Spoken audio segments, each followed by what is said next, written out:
Բարերեկո սիրելի հայրենակիցներ։ Այստեղ գործընկերներս նշեցին, որ Նիկոլ Փաշինյանի վստահված անձ Արմեն Գրիգորյանը հանդիպում է Ալիևի ամենավստահված անձի հետ։ Հասկանում եք չէ ինչ թեմաներ են քննարկելու։ Հասկանում եք չէ որ Հայաստանում թրքապաշտ բռնակալության հաստատման ծրագրեր է ստեղ քննարկելու։ Իսկ ինչ որոշում կասեց ընտրություններից հետո Նիկոլ Փաշինյանի կառավարությունը։ Ընտրություններից ընդամենը 4 օր հետո չզեկուցվող հաց, որ ոչ ոք չիմանա, եթե հատուկ չփորփրի օրակարգը։ Բարձրացրեց ակցիզային հարկը, դա գիտեք ինչ է նշանակում։ Դա նշանակում է, որ վաղը գազը, դիզելային վառելիքը, բենզինը, ծխախոտը, ալկոհոլային խմիչքը թանկելու է։ Ընդամենը 4 օր հետո այն մարդը, որ ասում է ժողովուրդ,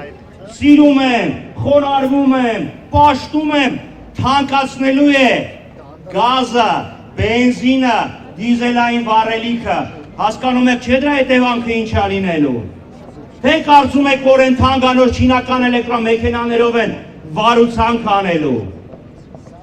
Առանձին այդ ծանր վիճակում գտնվող գյուղացիների վիճակը ել ավելի է վատթարանալու։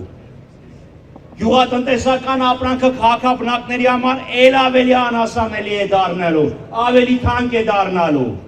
Ընդամենը 4 օր։ 4 օր պահանջվեց ընդամենը։ Հիմա ընտրությունների մասին, ասում են դե ընտրություն ա եղել, ժողովրդավար ա եղել, դեսից դենից շնորհավորանքներ են գալիս, այդ վարչական ռեսուրսի այդ սարսափելի չարաշահումն է ժողովրդավարությունը։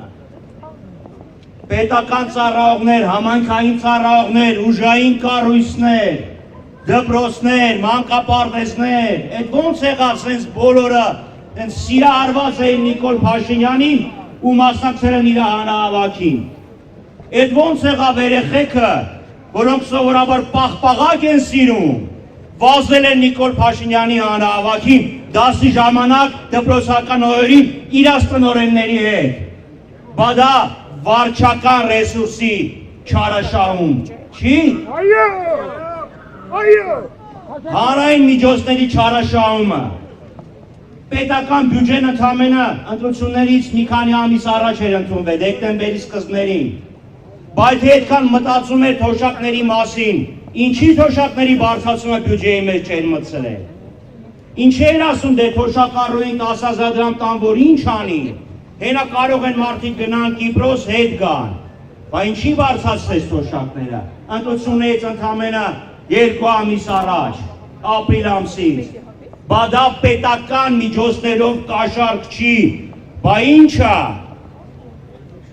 հիմա կանգնում ասում է չէ ազատ արդար է եղել, այս վախի մթնոլորտը որը կար, դրսից վախացնում ասում է ինչ չընտրեք, իմ մեծ աղբեր Ալիևին կկանչեն, մեծ աղբեր Ալիևն են դերից ասում է, ես պատրաստ եմ։ Բայց այս վախի մթնոլորտ է ստեղծել, ինչի համար ասում է ժողովուրդը ազատ է, ժողովուրդը ինքը պիտի գնա քվեարկի։ Միանգամից սահմանափակում է որոշում կայացնելու հնարավորությունը։ Հայաստանում ոչ ոք երբևիցե սեփական ժողովրդին ադրբեջանցիներով չի վախացրել։ Գիտի ստեղ իր նկատմամբ ինչ վերաբերմունք կա, դրա համար Ադրբեջանին է կանչում մեր վրա, տղա է մեր վրա բերում։ Հիմա այդ տղեն այնտեղ նստած է, Դիլիջանում։ Տղա չէ, քուր։ Ինչ որ մեկը։ Այսքան պարզ է, չէ՞ որ նաև այդ տարբերակն են քննարկում։ Վերջապես ելի հայրենակիցներ, այս մարդն ասում է ժողովուրդը ինձ չի ուզում, թող հեղափոխություն անի։ Այս մարդիկ հավաքվում են փողոցում, նռնակներ, մարդը ձեռքը կորցնում է, հարյուրավոր ձերբակալություններ, կալանք, վարչական, քրեական հոդվածներ։ Ասում են ընտրություններ, ընտրություններից առաջ քանի տասնյակ մարդու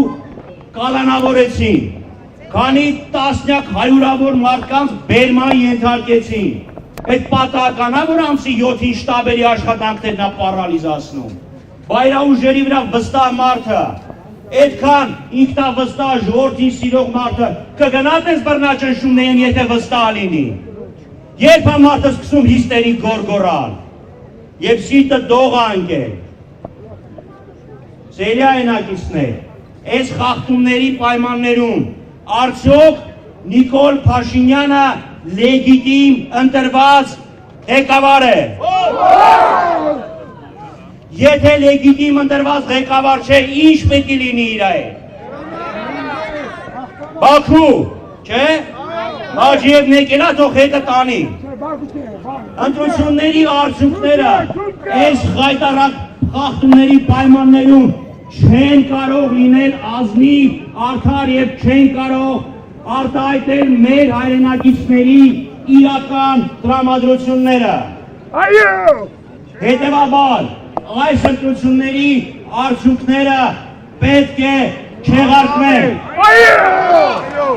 Ժողովուրդը պետք է իրավունք ունենա ազատ, արդար, անկաշկանդ ընտրություններով վախի պայմաններից դուրս գնա և ընտրի իր ղեկավարը, իր կառավարությունը, որը ընտրվելուց ընդամենը մի քանի օր հետո գները չթանկացնի ու ադրբեջանցուն չվերի Երևան։